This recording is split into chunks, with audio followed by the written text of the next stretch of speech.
Did you know that 13 cult members once turned Tokyo's subway into a death trap using nothing but plastic bags and umbrellas? March 20th, 1995. Rush hour in Tokyo. Thousands of people packed into subway cars, heading to work like any other Monday morning. But 5 men carrying mysterious plastic bags had different plans.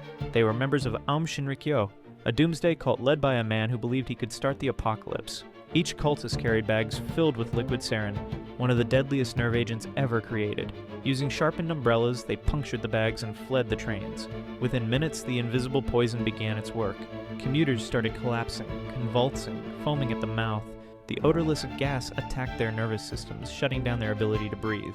Emergency workers rushed in to help, not knowing they were walking into a chemical weapon attack. They became victims too. 14 people died that day. Thousands were injured. And the most terrifying part? The cult had been testing the same poison on their own members for years, perfecting their recipe for mass murder.